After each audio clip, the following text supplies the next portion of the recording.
Lecture audio du livre de Ralph Challis, Le don de parler diverses langues.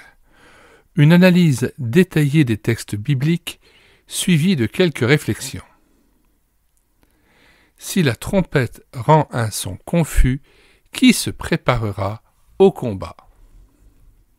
1 Corinthiens, chapitre 14, verset 8. Édition du CCBP, ouvrage de 1982.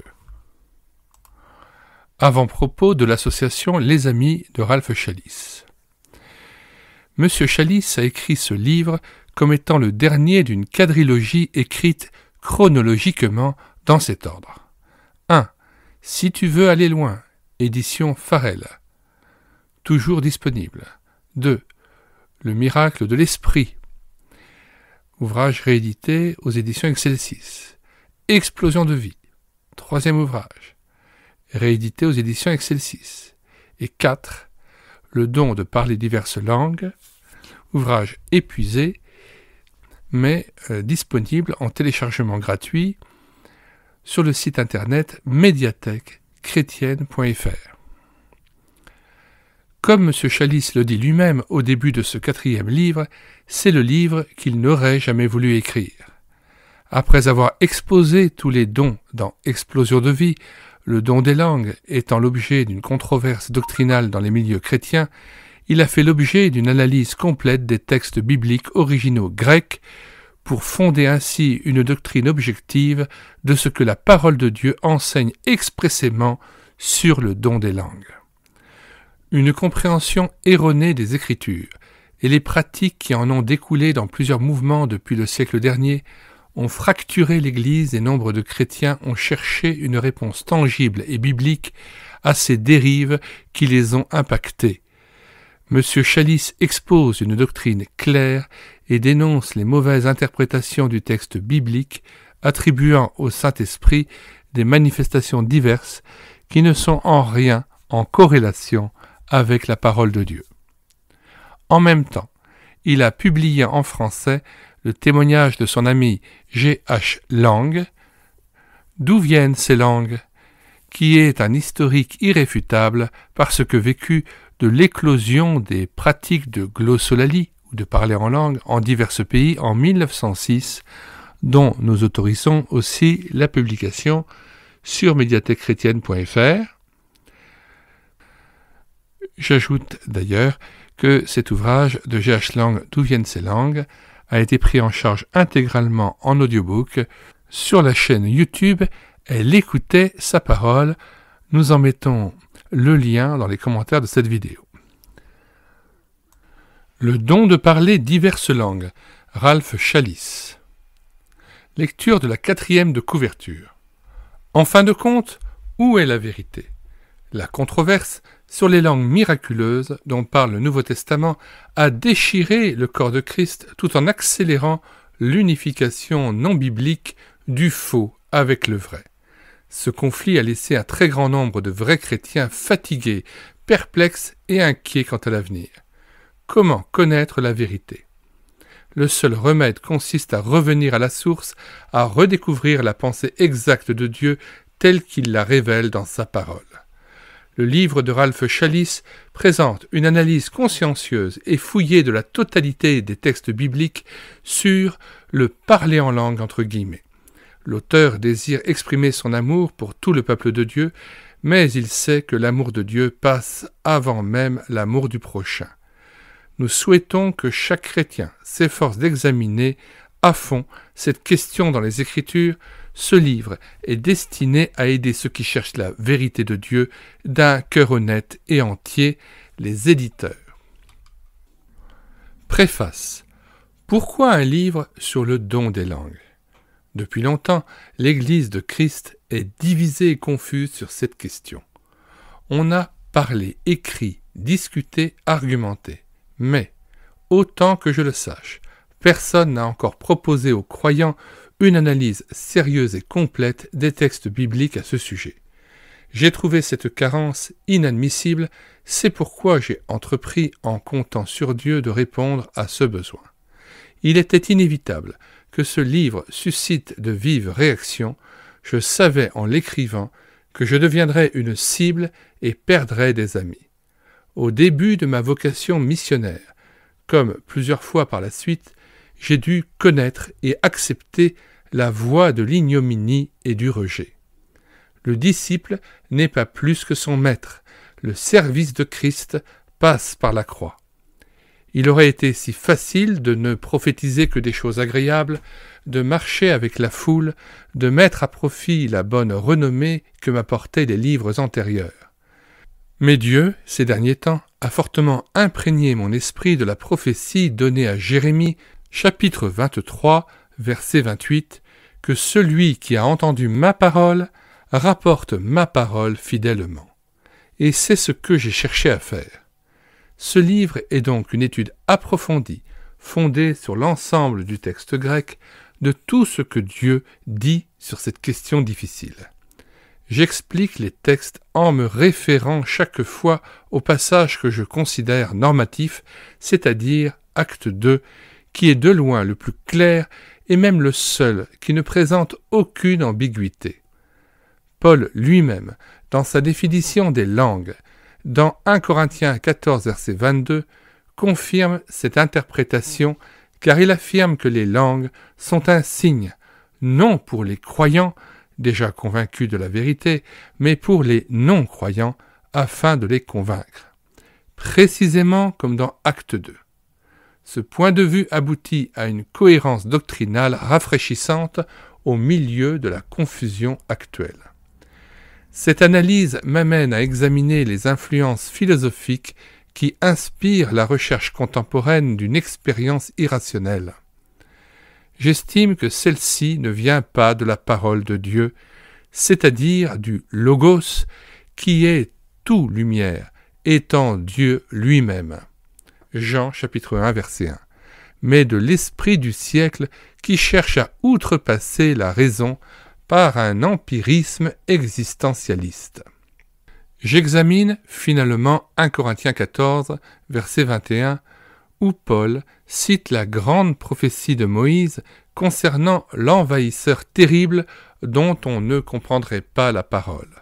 Deutéronome chapitre 28, versets 49 à 50, qu'il faut lire dans son contexte, versets 47 à 57. Appliqué par Ésaïe, chapitre 28, versets 11 à 13, et chapitre 33, verset 19, et par Jérémie, chapitre 5, versets 15 à 17. Chacun a sa génération apostate. Prophétie encore une fois accomplie en l'an 70 de notre ère, lors de la destruction de Jérusalem par les Romains.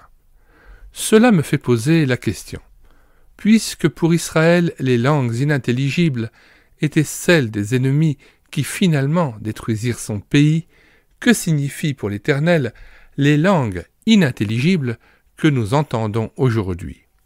Si le peuple de Dieu ne veut pas revenir à sa parole et qu'il n'écoute plus les avertissements de ses prophètes, quel recours reste-t-il au Seigneur sinon de lui parler par l'épée de sa bouche, Apocalypse 2, verset 16, c'est-à-dire par le châtiment dont les langues inintelligibles sont le signe précurseur.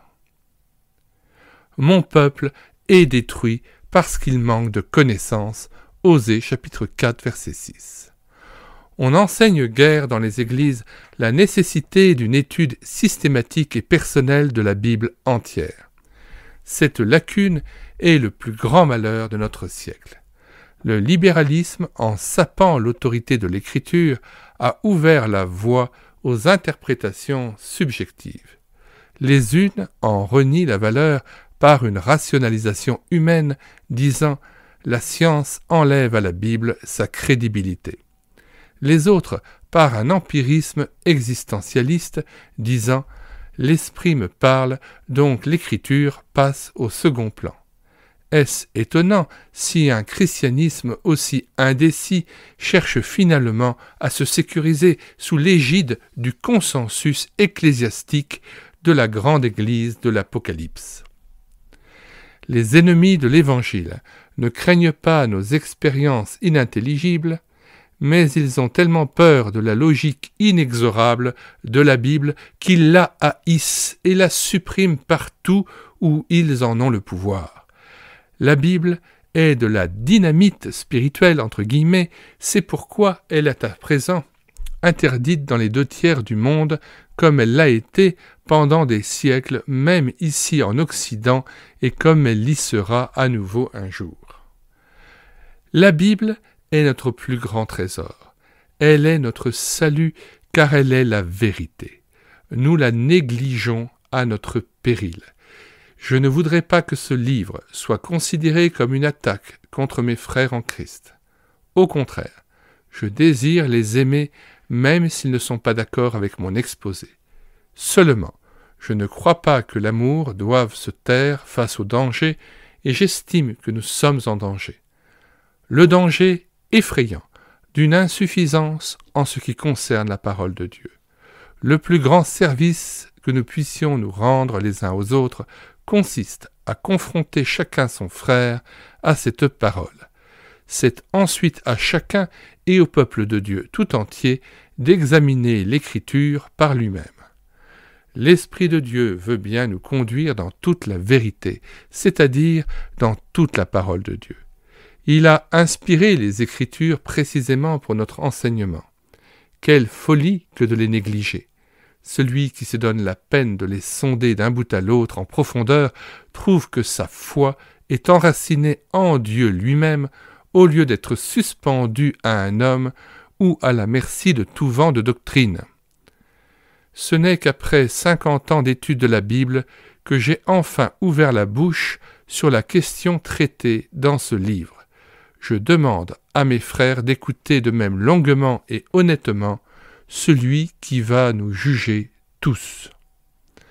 Janvier 1984, Ralph Challis. Prologue. Voici le livre que je ne voulais pas écrire. Nous, chrétiens, nous avons mieux à faire que de nous laisser entraîner dans des controverses inutiles, alors qu'au moins 2 milliards d'hommes sur la terre n'ont encore jamais entendu ou lu le vrai message de l'Évangile. Il reste 2000 langues humaines qui ne possèdent toujours pas de traduction du Nouveau Testament. Allons-nous perdre le temps précieux de liberté qu'il nous reste à nous disputer sur des mots? Nous avons plutôt besoin, et cela de toute urgence, d'obéir aux 3 commandements suprêmes de notre Maître. D'abord celui de l'aimer, lui, par-dessus toute chose. Matthieu chapitre 22, versets 37 et 38. Pour plus de compréhension, nous lirons à partir du verset 36 jusqu'à 40. Maître, quel est le plus grand commandement de la loi? Et Jésus lui répondit, Tu aimeras le Seigneur ton Dieu de tout ton cœur, de toute ton âme et de toute ta pensée, c'est le premier et le plus grand commandement. Et voici le second qui lui est semblable, Tu aimeras ton prochain comme toi-même. De ces 2 commandements dépendent toute la loi et les prophètes. Ensuite, le commandement qu'il appelle de façon spécifique le sien, celui de nous aimer les uns les autres entre frères, comme lui nous a aimés. Jean 15, verset 12. C'est ici mon commandement, aimez-vous les uns les autres, comme je vous ai aimés. Puis, finalement, le dernier qu'il nous est communiqué, celui d'aimer notre prochain, au point de partager avec lui notre trésor, l'Évangile, en le prêchant jusqu'aux extrémités de la terre. Matthieu 28, versets 18 à 20, en rapport avec Matthieu 22, verset 39. Autrement dit, nous avons besoin de nous unir et de mettre en commun nos forces et nos moyens afin de faire connaître Christ à chaque être humain jusqu'à la dernière petite tribu perdue de la jungle. Matthieu 28, Marc 16, Luc 24, Acte 1, verset 8. Oui, et même aux hommes de notre ville et de notre rue. Pourquoi donc un livre sur une question aussi contestée que celle de la doctrine des langues miraculeuses dont nous parle le Nouveau Testament? Serais-je, moi aussi, gagné par un esprit de polémique, tenter d'alimenter la flamme qui, depuis des années, dévore les énergies de l'Église de Jésus-Christ? Chercherai-je à aggraver la déchirure qui, trop souvent, rend son témoignage impuissant face aux nations? 1. Les 3 raisons de ce livre. Premièrement, ayant entrepris la rédaction d'un ouvrage complet sur l'œuvre de l'Esprit de Dieu, dont les 2 premiers tomes ont déjà paru, je crois devoir à mes lecteurs de parachever la tâche commencée. Je ne vois aucune raison qui me permette d'esquiver un aspect de ce grand sujet uniquement parce qu'il est difficile ou parce que je risque de m'attirer une fusillade de critiques. Cet ouvrage est la suite de mon livre « Explosion de vie ». Il sert de conclusion à la série de 4 livres que Dieu m'a permis d'écrire sur la vie du chrétien par rapport à l'Esprit de Dieu. Je pense que mon lecteur suivra plus facilement l'argumentation du présent livre en le situant dans le contexte de la série et en lisant les volumes antérieurs avant d'entreprendre l'étude de celui-ci. Deuxièmement, voici maintenant la 2e raison de ce livre. Il faut reconnaître que la question du don des langues n'est pas seulement une doctrine. Elle entraîne en effet une pratique qui influe sur la vie de millions de chrétiens de notre génération. La question devient d'autant plus problématique et urgente qu'elle détermine le caractère des rapports entre chrétiens et entre églises. Les divergences de point de vue ont malheureusement suscité, et cela sur une échelle mondiale, de tragiques divisions par des frontières de méfiance et d'incompréhension. Cette controverse dresse l'Église de Christ contre elle-même au moment où elle a le plus besoin d'être unie face aux puissances politiques, religieuses, économiques, sociales et techniques qui menacent jusqu'à son existence.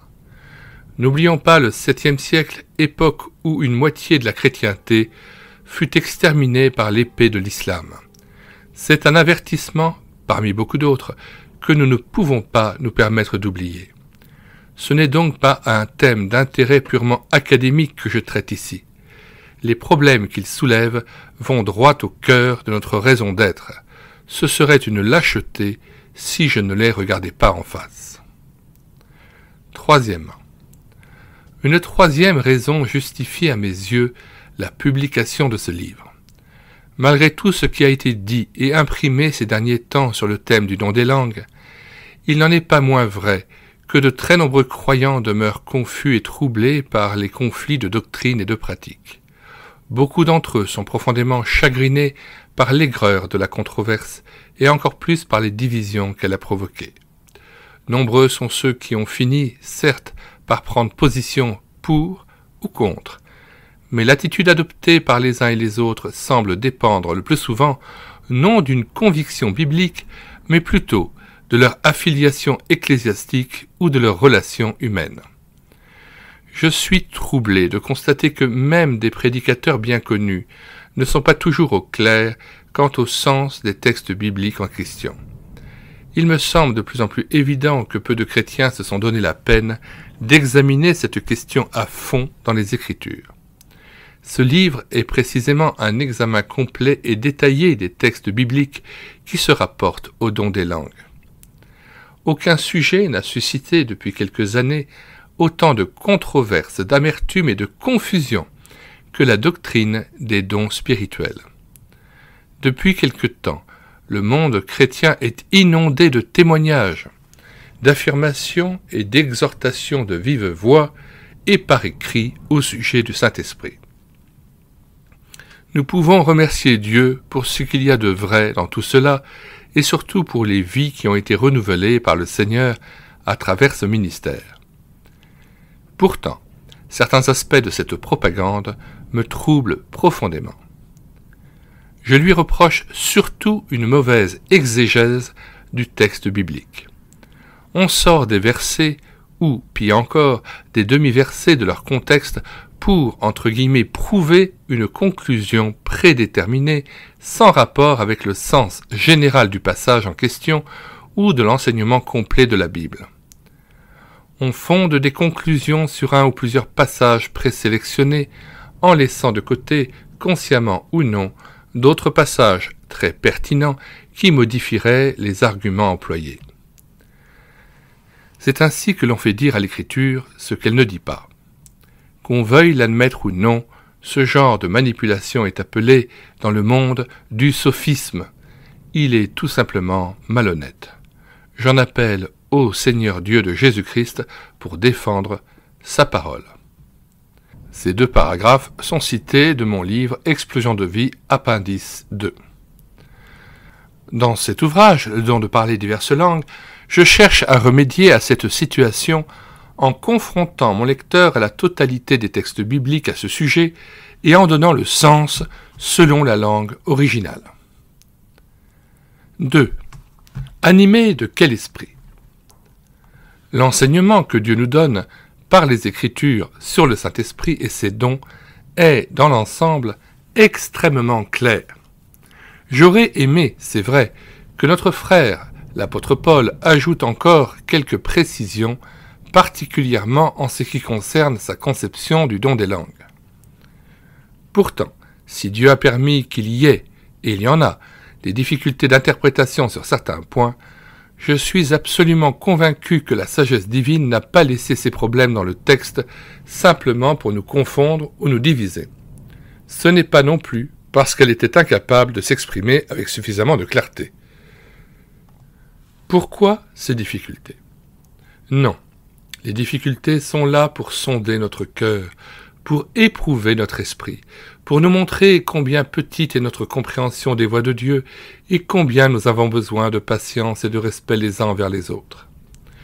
Ceux qui sont vraiment animés par l'Esprit de Dieu réagissent avec humilité devant ces difficultés. Ils n'y voient aucune raison d'en vouloir à leurs frères. Ils sont prêts à écouter d'autres points de vue et surtout à réexaminer les Écritures avec un esprit ouvert. Ils n'hésitent pas non plus à éprouver les esprits comme Dieu leur donne. 1 Jean 4, versets 1 à 4. Bien-aimés, n'ajoutez pas foi à tout esprit, mais éprouvez les esprits, pour savoir s'ils sont de Dieu, car plusieurs faux prophètes sont venus dans le monde. Reconnaissez à ceci l'Esprit de Dieu. Tout esprit qui confesse Jésus-Christ venu en chair est de Dieu. Et tout esprit qui ne confesse pas Jésus n'est pas de Dieu. C'est celui de l'Antéchrist dont vous avez appris la venue et qui maintenant est déjà dans le monde. Vous, petits enfants, vous êtes de Dieu et vous les avez vaincus, parce que celui qui est en vous est plus grand que celui qui est dans le monde. Retour au texte. Même s'ils n'arrivent pas à une interprétation unanime pour chaque détail, au moins ils sont unis dans le même amour de Christ. Ils sont d'accord sur l'essentiel. Par contre, ceux qui sont animés d'un esprit plutôt charnel voient dans les difficultés du texte une raison de division.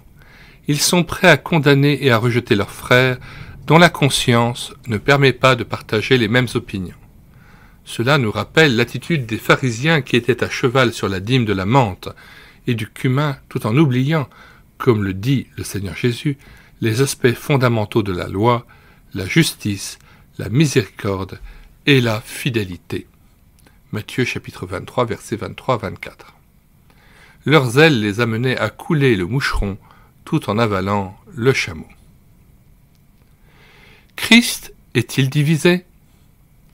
Christ ordonne à ses disciples de s'aimer comme lui les a aimés. Il a prié qu'ils soient un comme lui est un avec le Père. L'Esprit de Dieu irait-il donc à l'encontre du désir et du comportement du Fils de Dieu? Lui ne divise pas le corps de Christ, il l'édifie, il le construit, il l'unit. Il veut que tous les rachetés s'aiment comme Christ les aime, lui qui a été crucifié pour eux. Comment alors expliquer le fait que les chrétiens sont partout divisés sur la question des langues miraculeuses? Jésus dit que l'on reconnaît l'arbre à son fruit. Ce fruit amer, cette méfiance, ces conflits de doctrine et de pratique, quelle en est l'origine? La parole de Dieu met, certes, une séparation entre la lumière et les ténèbres, entre la vérité et le mensonge, entre ceux qui acceptent intégralement l'autorité divine de la Bible et ceux qui la rejettent, qui en interdisent la lecture ou qui y ajoutent une interprétation arbitraire. Mais la controverse actuelle a dressé frère contre frère. La division a eu lieu au sein même du corps de Christ. Ce conflit n'a pu venir de Christ ni de son esprit. Des eaux amères ne peuvent procéder d'une source pure. Tout ce qui vient de Dieu m'unit à mes frères. Je les aime davantage, je les supporte plus facilement. L'Esprit de Dieu m'apprend le respect et le pardon. Rien de ce qui met une séparation entre de vrais chrétiens, nés du même esprit, ne peut venir de leur Père céleste. Paul dit que les divisions viennent de la chair. Galates chapitre 5 versets 16 à 21. Jude dit qu'elles viennent d'hommes sensuels, du grec psychikos, n'ayant pas l'esprit, du grec pneuma. Jude 1, verset 19 et à partir de verset 18. Il vous disait qu'au dernier temps, il y aurait des moqueurs, marchant selon leur convoitise impie. Ce sont ceux qui provoquent des divisions, hommes sensuels, n'ayant pas l'esprit.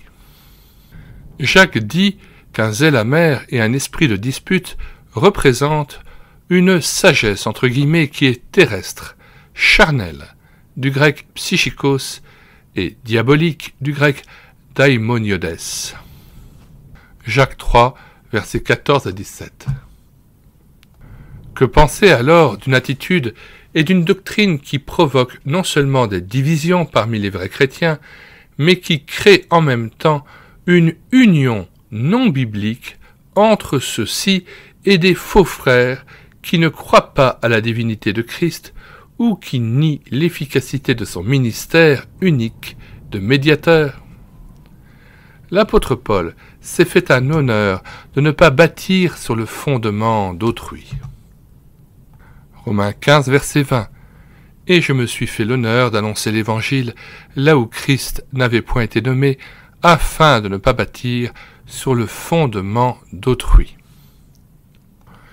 Que l'on aille prêcher Christ dans la jungle et que l'on enseigne à ceux qu'on amène à la foi une doctrine particulière, c'est une chose. Mais que l'on empiète sur d'autres œuvres chrétiennes qui cherchent à suivre fidèlement l'Écriture, ou que l'on crée une discorde dans le sein de ces communautés, voilà une toute autre affaire. Procéder de cette façon fait preuve d'un manque de loyauté et de respect. La plupart des problèmes qui surgissaient dans les églises que l'apôtre Paul avait fondées provenaient de l'intrusion dans ces églises de faux enseignants qui apportaient des doctrines contraires à celles que Paul leur avait enseignées. Aujourd'hui encore, de tels hommes n'ont pas honte de profiter des labeurs d'autrui en exploitant des terrains qu'ils n'ont pas cultivés. Que la majorité des églises ait besoin d'être réveillée et même révolutionnée pour Christ, je n'en ai aucun doute. Mais il y a une bonne et une mauvaise façon de travailler pour Dieu. Un zèle peut être spirituel ou bien charnel. L'Église de Jésus-Christ n'est certainement pas édifiée, c'est-à-dire bâtie, quand on la divise ou quand on brise la communion de l'Esprit. L'Esprit de Dieu ne divise pas le corps de Christ. Le diable prend un plaisir infernal à fragmenter l'Église parce qu'il sait qu'un royaume divisé contre lui-même ne peut subsister. 1 Marc 3, verset 24 que nous lisons. Si un royaume est divisé contre lui-même, ce royaume ne peut subsister. À chaque génération, il découvre un nouveau prétexte pour dresser les chrétiens les uns contre les autres. Les questions de la prédestination, du baptême, de la grande tribulation, du millénium, de la structure de l'Église, parmi tant d'autres, sont devenues entre ses mains des sujets de discorde, des moyens de confondre et d'entraver l'œuvre de Dieu. Tout et n'importe quoi peut servir à ses desseins, pourvu que cela nous empêche de réaliser la volonté essentielle du Seigneur Jésus-Christ, qui consiste à nous aimer les uns les autres comme lui nous a aimés. Jean 13, verset 34-35 et Jean 15, verset 12. Et à manifester son amour au monde perdu. Ce n'est donc pas dans un esprit de polémique que je m'aventure sur ce terrain contesté. Je ne voudrais pas que mon exposé soit considéré comme une attaque contre des frères en Christ qui n'accepteraient pas mes propos. Je désire être un ami fidèle pour tous ceux qui aiment mon Sauveur. Je cherche également à respecter les opinions lorsque celles-ci représentent un effort honnête de se conformer à la parole de Dieu. Je crois néanmoins que c'est mon devoir de parler à cœur ouvert et de partager avec mes frères la lumière que j'ai reçue de Dieu à force d'examiner et de réexaminer les données de sa parole. Déchirer à nouveau le corps de Christ? Que Dieu m'en garde. Au contraire, c'est parce que je vois ce corps déjà déchiré par la controverse que j'ouvre enfin la bouche. Je demande à Dieu d'éclairer sa parole, de nous unir à la vérité dans la charité. Éphésiens 4, verset 15. La vérité, dit le Seigneur, vous affranchira. Jean 8, verset 32. Entre la lumière et les ténèbres. Il deviendra cependant bien évident pour tous, après quelques pages de lecture, que mon étude des Écritures m'a amené à des conclusions précises sur certains aspects de notre sujet. Il est tout aussi évident qu'elles ne peuvent que remettre en question plusieurs points de doctrine et de pratique dans notre christianisme contemporain. J'essaie de traiter ces questions objectivement et bibliquement. Dans la dernière partie de ce livre, je développe mes conclusions. Là, j'essaie de tracer les origines philosophiques des tendances contemporaines à l'égard du parler en langue. J'examine également un certain nombre de notions, d'interprétations, d'objections et de préjugés que j'ai rencontrés au cours de ma vie chrétienne. J'espère que mes réponses et mes suggestions contribueront à la clarification des pensées, des idées trop confuses de notre génération et qu'elles ouvriront la porte à une nouvelle unité de l'esprit parmi tous ceux qui aiment le Seigneur Jésus-Christ et qui acceptent véritablement l'autorité de sa parole. Et ceux qui pensent autrement? Mes frères qui liront ces pages, je le sais, ne seront pas tous d'accord a priori avec ce que je dis. Quant à mes conclusions et mes réflexions personnelles, ils sont libres de les accepter ou de les refuser.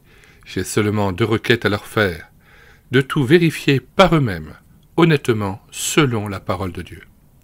De croire que je les aime, de me considérer non comme un ennemi, mais comme un frère ayant besoin de leur affection et de leur prière, de me lire avec un esprit ouvert et avec la charité de Christ. Si, parmi mes lecteurs, certains de ceux qui me connaissent sont peinés de se voir contredits par un vieil ami, qu'ils acceptent de croire à ma communion fidèle et à mon amour en Christ, qui ne sont en rien diminués parce que nous avons une divergence de point de vue sur une question qui est, après tout, et sous bien des aspects secondaires. Quelques-uns d'entre eux ont bien eu la grâce de m'ouvrir leur cœur, de partager avec moi leurs pensées et leur expérience. Je leur demande simplement de m'écouter avec charité et d'examiner avec patience mon argumentation. Je veux donc à mon tour ouvrir mon cœur et partager ce que j'ai pu comprendre moi aussi de la part de mon Seigneur. Mais voilà, l'affection que je porte à mes frères ne m'enlève ni le droit, ni le devoir de dire la vérité comme je l'entends, en fonction de la grâce que Dieu a daigné m'accorder. Éphésiens chapitre 4, verset 7. Je pense que la meilleure façon de nous entraider consiste à nous confronter les uns et les autres, tout à nouveau à la parole de Dieu. Et comme le disait Wesley, Dieu a toujours de nouvelles lumières à faire jaillir de sa parole. Que ce Dieu nous donne suffisamment de respect et de compassion les uns pour les autres pour exposer franchement nos réserves et nos craintes, comme je le fais dans ce livre. Ceux qui sont vraiment nés de nouveau en Christ, étant infiniment précieux au cœur de Dieu, me sont également précieux. C'est pourquoi je ne m'attaque pas à la personne de mes frères. Je désire seulement regarder en face certaines doctrines et pratiques que j'estime troublantes, en les réexaminant à la lumière fulgurante des Écritures divines. Ce livre est une alerte face à la bataille du grand jour, où notre foi sera éprouvée dans le feu. 3. Le propos et les limitations de cet ouvrage. Le propos de ce livre se limite à la doctrine biblique complète du don des langues, entre guillemets, accompagné d'un examen des dons d'interprétation et de discernement des esprits. C'est un sujet déjà assez vaste. Mon désir consiste essentiellement à amener tous les hommes à aimer et à connaître Dieu et sa parole en profondeur. Or, mon but est justement de présenter un exposé objectif du sujet en analysant à fond les textes bibliques eux-mêmes. J'ai voulu écouter Dieu, en premier lieu, le laisser parler, lui. J'ai cherché également à comprendre le sens exact de ces paroles. Je me suis donné beaucoup de peine pour les étudier sans rien omettre de ce qui semblait pertinent. L'important, en fin de compte, ce n'est pas ce que je dis ou ce que je pense, mais ce que Dieu lui-même dit. Je ne prétends pas résoudre toutes les difficultés soulevées par la controverse sur le don des langues.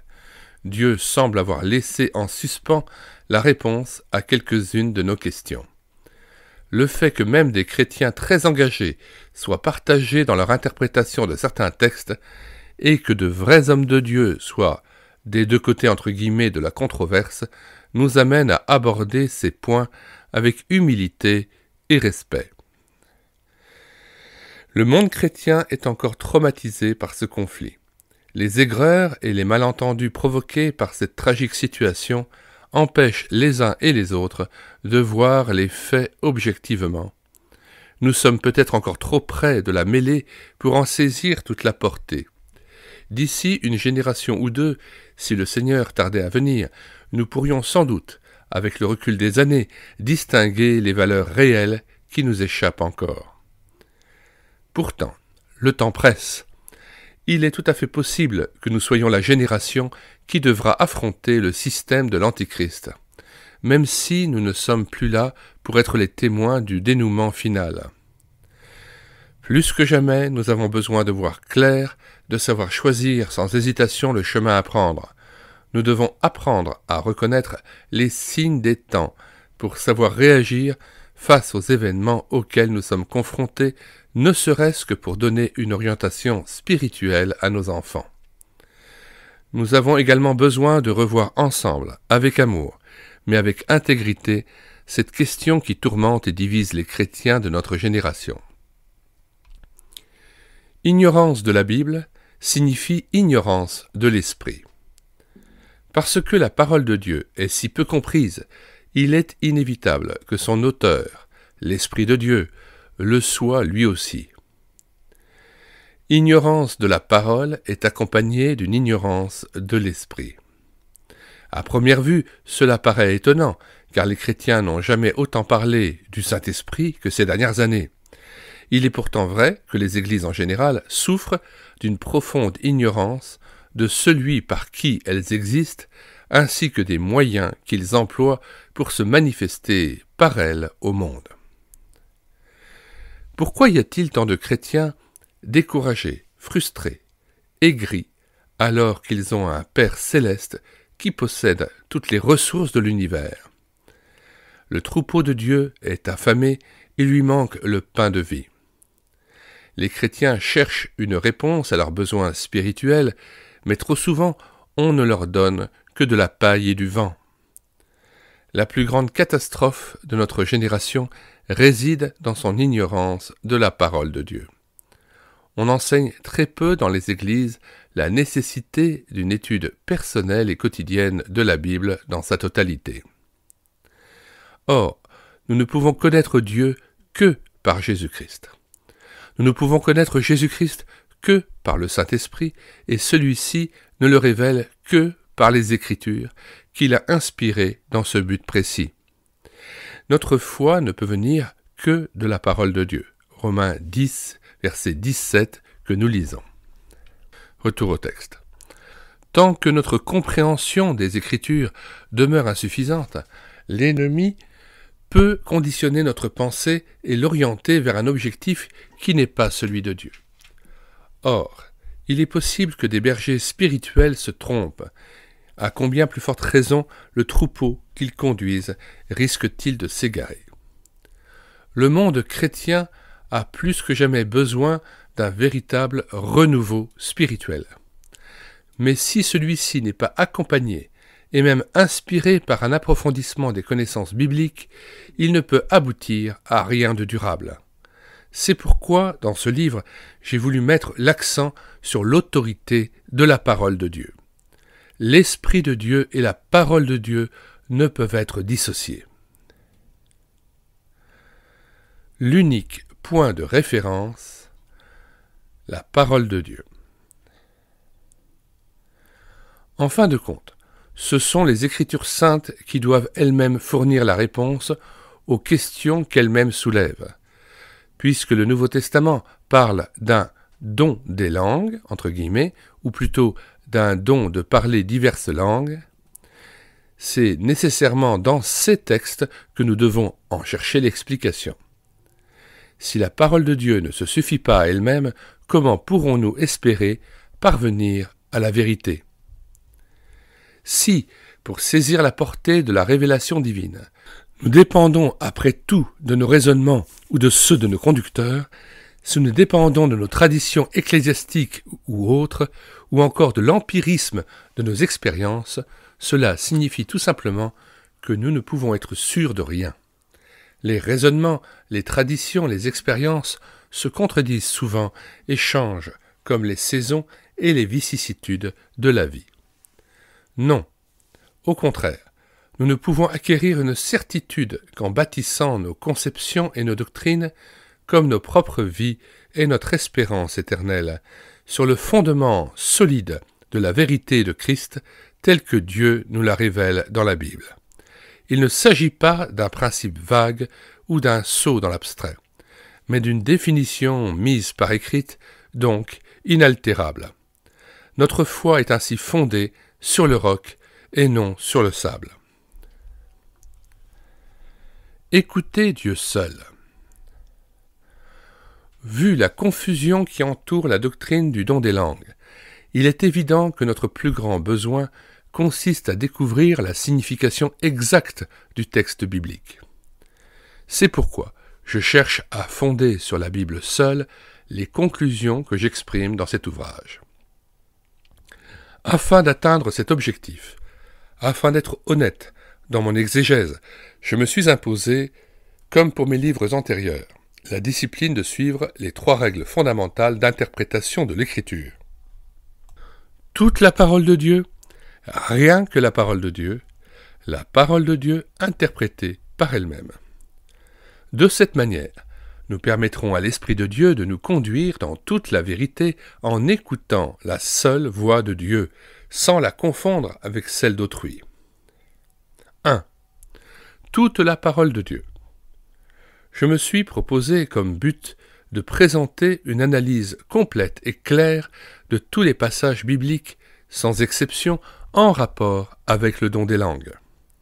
Dans un sens, notre étude est simplifiée par le fait qu'il n'y a en tout que 5 passages bibliques qui traitent de cette question.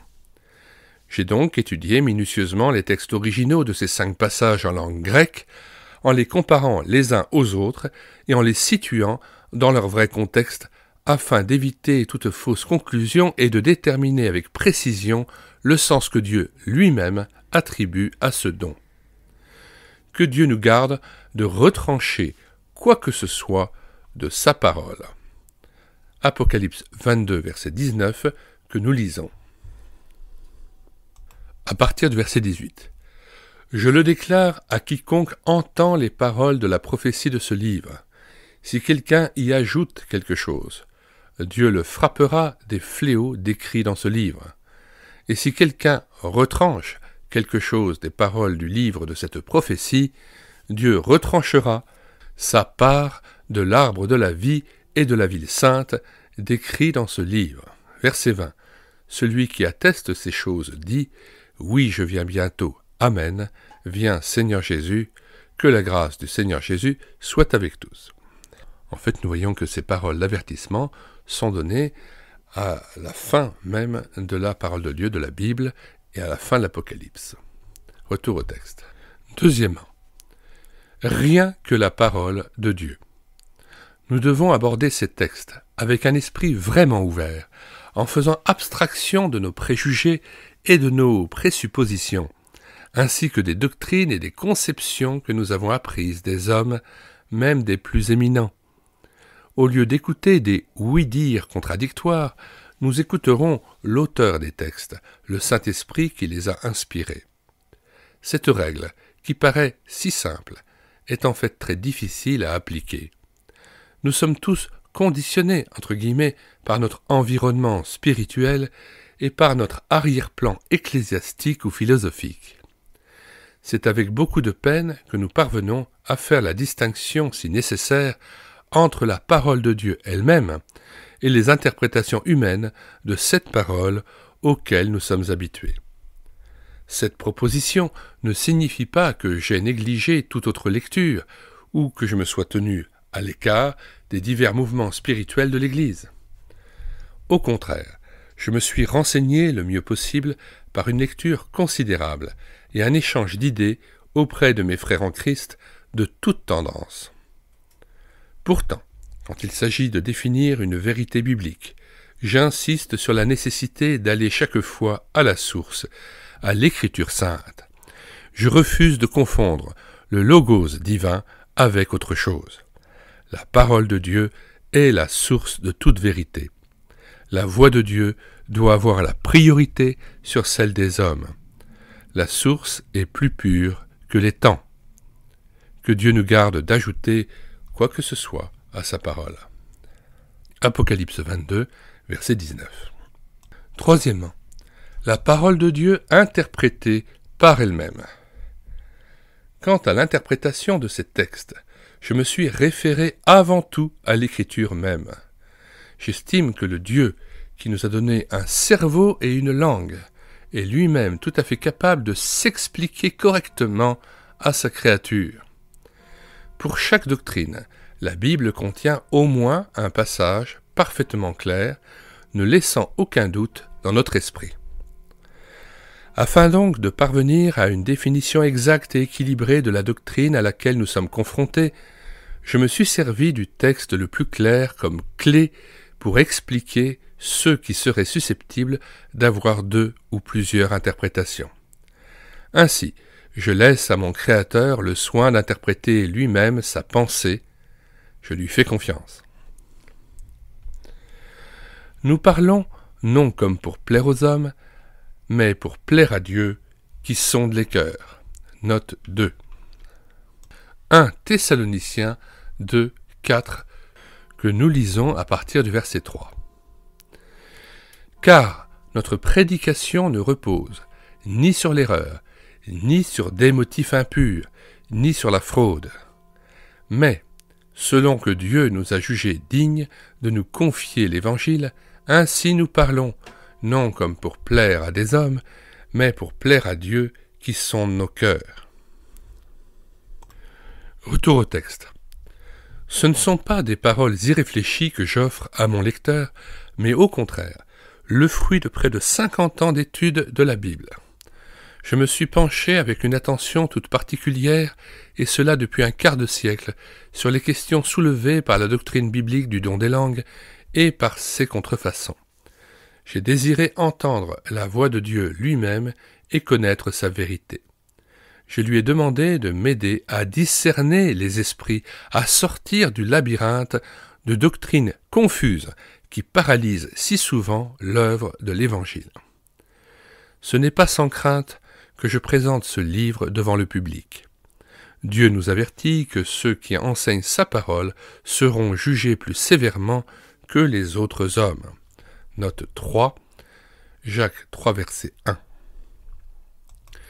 D'ailleurs, il y a aujourd'hui tant de voix qui s'élèvent pour proclamer de façon dogmatique des enseignements rigidement prédéterminés que je tremble, non seulement pour moi-même, mais aussi pour ceux qui me contrediront. Ô mon frère, que Dieu nous donne à l'un et à l'autre assez d'humilité et d'honnêteté pour parvenir à la vérité. Petit exposé de ma procédure. Dans le premier volume de ma série « Le miracle de l'esprit », j'examine les 7 opérations initiales du Saint-Esprit par lesquels il transforme l'homme en enfant de Dieu.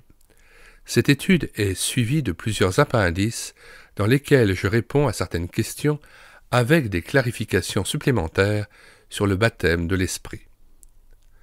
Dans « Si tu veux aller loin », j'étudie les deux natures de l'homme régénéré dont le conflit est résolu par la plénitude du Saint-Esprit. J'examine les 3 conditions bibliques de cette plénitude et les 4 disciplines indispensables au maintien de ce niveau de vie spirituel. Le 3e ouvrage, Explosion de vie, est une analyse approfondie de la plénitude du Saint-Esprit, qui consiste dans 7 opérations progressives. Les dons du Saint-Esprit faisant partie intégrante de son œuvre de plénitude, ceux-ci, à quelques exceptions près, y sont examinés en détail. Note 4.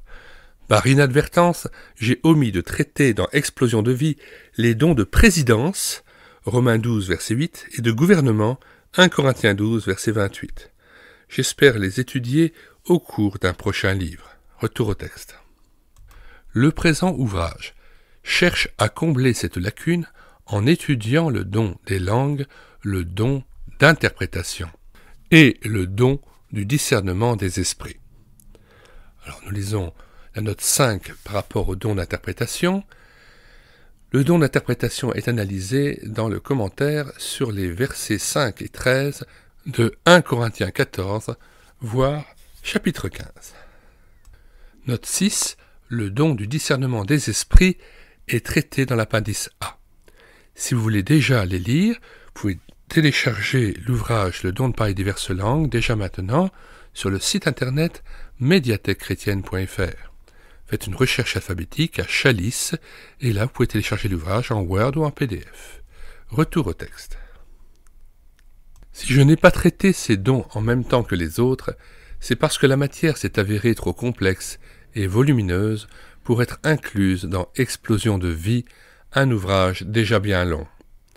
À travers cette série de livres, j'ai voulu, en comptant sur l'aide du Saint-Esprit lui-même et en suivant de près les Écritures, apporter un enseignement pratique sur la véritable vie chrétienne et sur le rôle actif du Saint-Esprit dans cette vie.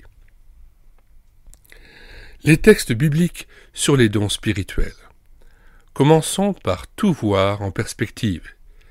Il n'est pas possible de comprendre le vrai sens du don des langues sans prendre en considération l'enseignement biblique complet sur les dons de l'esprit dans leur totalité.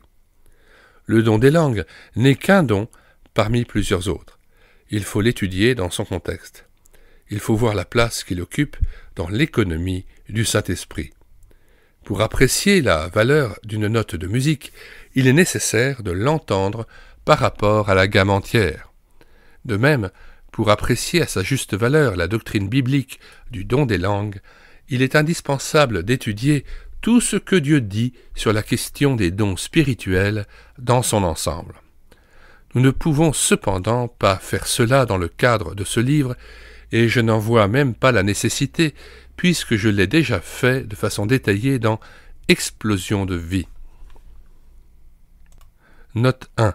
Explosion de vie. Chapitre 7. Appendice. Un résumé succinct de ce thème se trouve également dans Si tu veux aller loin, pages 38-39 et 132-137. Donc, Explosion de vie est à vendre actuellement, il a été réédité chez Excelsis, et Si tu veux aller loin est toujours disponible chez Farel et dans d'autres maisons d'édition. Vous pouvez aussi l'acheter à la Maison de la Bible ou chez Excelsis. Retour au texte.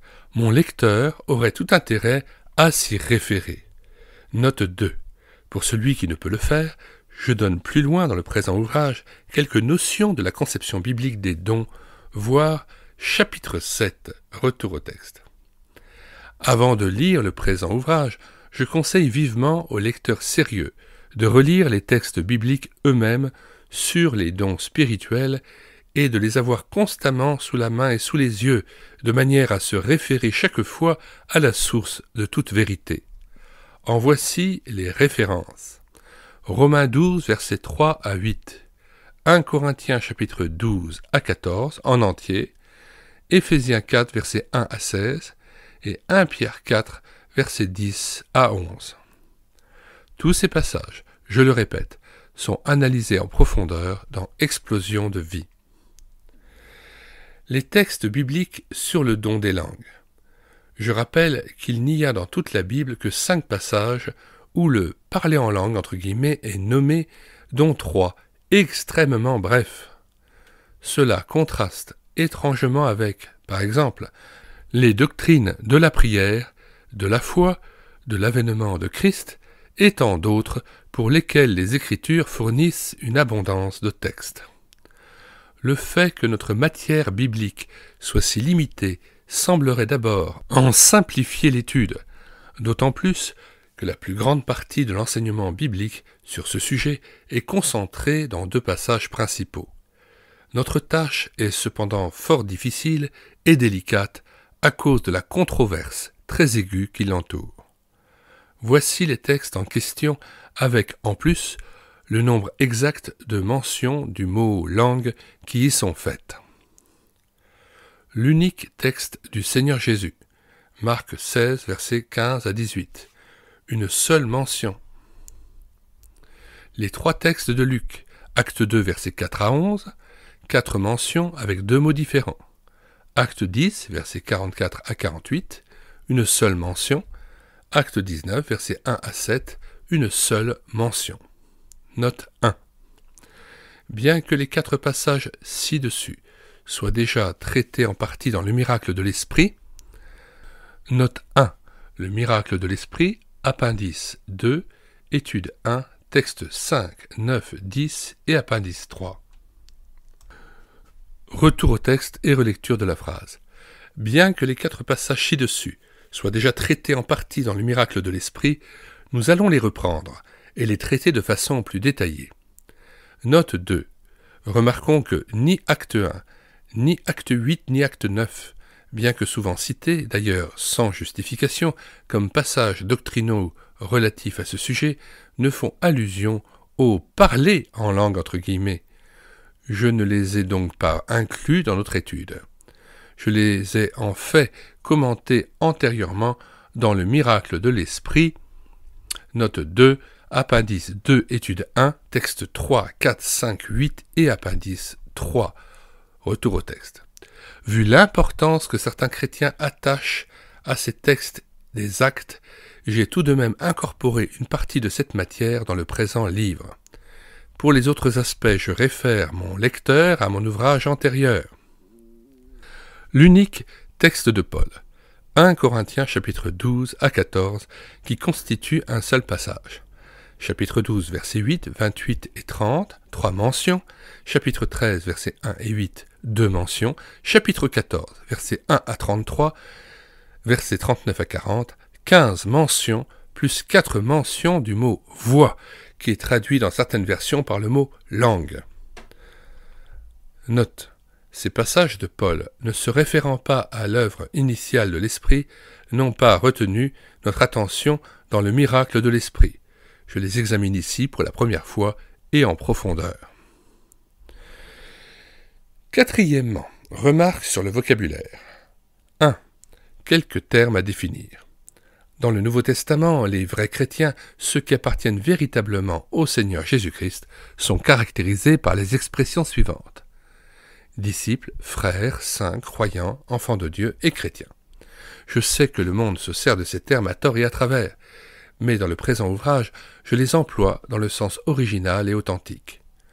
Par croyant et enfant de Dieu ou chrétien, je veux dire une personne qui croit en Jésus-Christ comme Sauveur et Seigneur, et dont les péchés ont été pardonnés par la vertu de son sacrifice sur la croix une fois pour toutes. Note 1. Hébreux 7, verset 27, Hébreux 8, verset 12, Hébreux 9, verset 12 et 26, Hébreux 10, verset 12 et 18. Deuxièmement, l'emploi du texte grec. Le fait que je me réfère constamment au vocabulaire grec du texte original du Nouveau Testament ne doit pas effrayer le lecteur qui ne connaît pas cette langue. Je pense avoir suffisamment simplifié le tout pour que chaque lecteur désirant approfondir notre sujet soit en mesure de suivre parfaitement l'argumentation et de comprendre le sens de l'original. Ainsi, chacun pourra fonder ses conclusions sur ce que Dieu dit lui-même dans sa parole et non sur ce que je dis ou ce qu'un autre dit. Afin de mettre le vocabulaire grec à la portée de tout le monde, j'en donne chaque fois la transcription en caractères romains. Pour en faciliter encore plus la compréhension, je le présente parfois, quand il s'agit d'un seul terme grec, sous sa forme la plus accessible. Les substantifs et les adjectifs sont cités au nominatif du singulier, les verbes à la première personne du singulier du présent de l'indicatif. Cela facilitera leur vérification dans un lexique ou une grammaire et permettra une recherche de toutes les significations possibles d'un mot grec quelconque. J'estime l'analyse exacte du chapitre 14 de 1 Corinthiens si importante que j'en donne le texte grec dans sa totalité, accompagné d'une transcription en caractères romains et d'une traduction littérale entre les lignes. Le lecteur pressé voudra peut-être laisser de côté le vocabulaire grec. Dans ce cas, je pense qu'il pourra très bien tirer autant de profit qu'il le voudra des traductions et explications proposées. J'espère que le lecteur ne me reprochera pas la nature fouillée de cette étude. La chrétienté a été inondée de tant de brochures et d'articles sur le don des langues, ne donnant que des arguments fragmentaires, que j'estime le moment venu de mettre entre les mains de tout chrétien sérieux la possibilité d'aller au fond de la question dans les Écritures. 3. Remarque sur notre jargon évangélique. 1. L'expression « parler en langue » ou « parler en langue » au pluriel ne veut strictement rien dire. Celui qui parle s'exprime nécessairement en langue. Parler en langue est un pléonasme, c'est-à-dire une répétition plutôt inutile. Il signifie parler, ni plus ni moins. Il serait souhaitable d'éliminer cette expression de notre jargon chrétien. Elle est pratiquement un non-sens. Elle a mystifié toute une génération de chrétiens en créant une confusion de doctrines extraordinaires. Le grec « glossei lalein » au singulier signifie tout simplement « parler une langue ». On ne dirait pas cela de sa langue maternelle. Avec celle-ci, on parle, c'est tout. Si l'on parle une langue, cela signifie parler une langue étrangère, une autre langue que la sienne. Il serait donc infiniment préférable de traduire chaque fois le grec original de Paul dans 1 Corinthiens 14 par l'expression française « parler une langue », c'est-à-dire une langue étrangère. Cela nous permettrait de laisser dans l'oubli la tournure curieuse « parler en langue ». Parler en langue, au pluriel, ne vaut pas mieux. On ne peut pas parler de langue à la fois. Si l'on possède plus d'une langue, on n'en utilise cependant qu'une à la fois. D'ailleurs, ni l'une, ni l'autre de ces expressions n'est vraiment biblique. Parler en langue est une mauvaise traduction de l'expression grecque glossais lalein, qui signifie simplement parler deux ou plusieurs langues.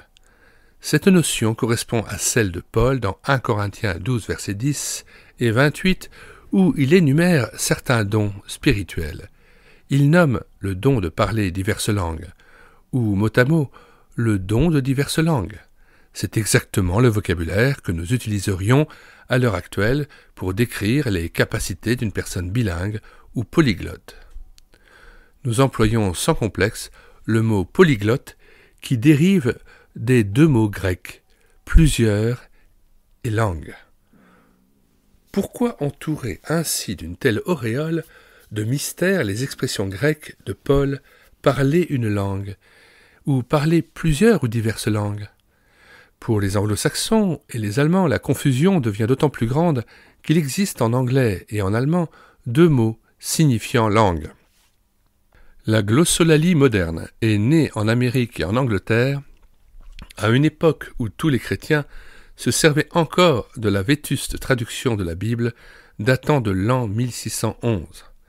Cette version emploie le terme archaïque « tongue » à la place du mot courant et normal « language ». Cet usage a entouré inévitablement la notion du don des langues d'une sorte de mystique ou de spiritualité entre guillemets particulière. To speak a language signifie en anglais tout simplement parler une langue réelle. alors que to speak in a tongue ou to speak in tongues au pluriel semble faire allusion à quelque chose d'indéfinissable. On donne à cette dernière expression le sens que l'on veut. Cependant, dans la langue originale grecque, il ne s'agit que d'un seul mot glossa qui signifie langue tout court. On devrait chaque fois traduire cette expression en anglais to speak a language et en français parler une langue. En traversant l'Atlantique et la Manche, la glossolalie a investi inévitablement le mot français langue, qui de lui-même est parfaitement clair, de ce même élément de mystère que lui donnait le vieil anglais tongue. La force de la tradition est extraordinairement persistante. Pourquoi ne pas revenir à la simplicité et à la clarté du texte original du Nouveau Testament ? Le vrai mystère biblique ne consiste pas dans la nature incompréhensible de la langue, mais dans le fait que la personne qui parle s'exprime par la sagesse et la puissance surnaturelle de Dieu. Le fonctionnement est miraculeux, mais la langue est une langue humaine réelle que certains groupes linguistiques reconnaissent comme étant la langue maternelle. 2.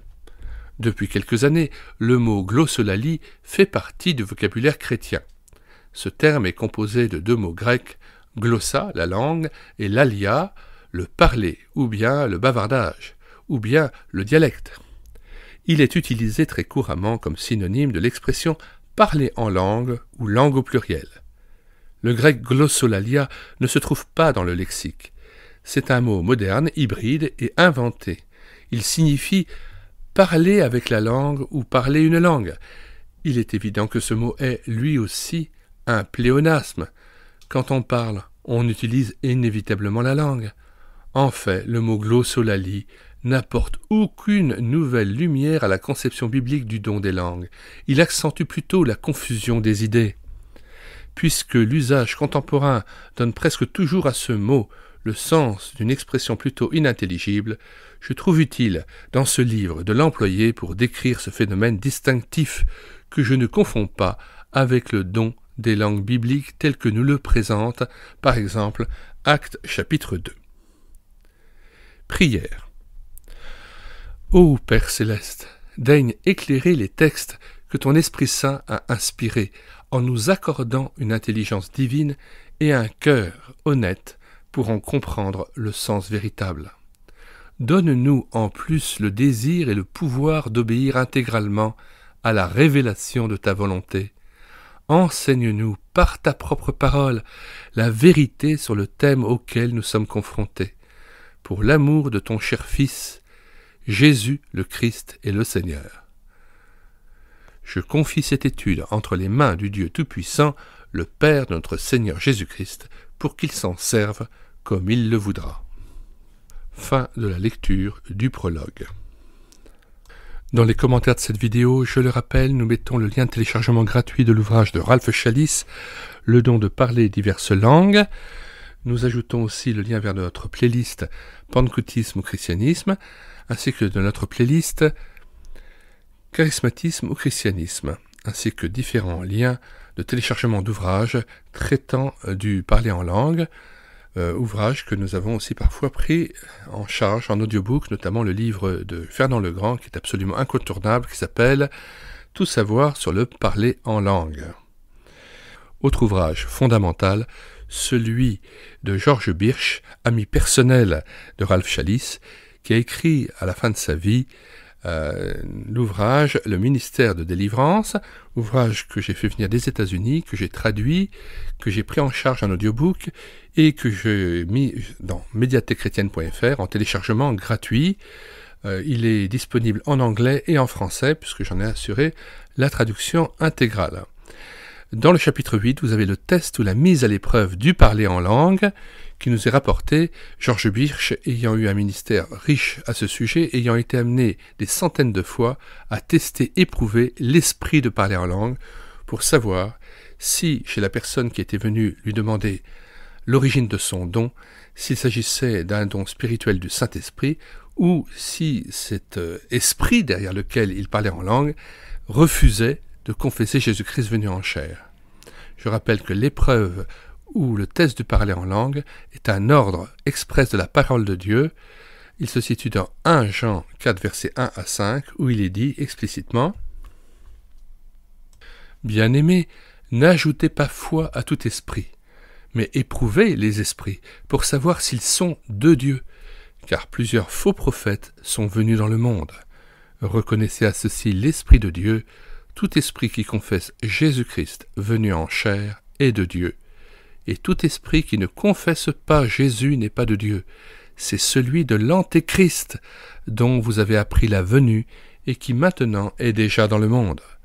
Vous, petits enfants, vous êtes de Dieu, et vous les avez vaincus, parce que celui qui est en vous est plus grand que celui qui est dans le monde. Eux, ils sont du monde, c'est pourquoi ils parlent d'après le monde, et le monde les écoute. Nous, nous sommes de Dieu. Celui qui connaît Dieu nous écoute. Celui qui n'est pas de Dieu ne nous écoute pas. C'est par là que nous connaissons l'esprit de la vérité et l'esprit de l'erreur. Nous vous invitons aussi à écouter l'audiobook du livre de Ralph Challis, Appendice B, précisément sur le texte de Georges Birch, qui témoigne de 12 cas de possession démoniaque de gens qui ont, soi-disant, le don de parler en langue. Cet appendice B se trouve à la page 356 du livre de Ralph Challis, Le don de parler diverses langues. Il n'y a que 20 pages à lire, et vous verrez très bien ce qui se passe dans une cure d'âme, lorsque dans un entretien, le pasteur éprouve le don de parler en langue de la personne qui vient le consulter, et pour savoir si cet esprit de langue confesse bien Jésus-Christ venu en chair. Dans aucun des cas mentionnés en question, l'esprit accepte de reconnaître Jésus-Christ venu en chair, mais au contraire, il s'y oppose, il refuse de confesser la seigneurie de Jésus-Christ. À bientôt donc pour la poursuite de la lecture audio du livre de Ralph Challis.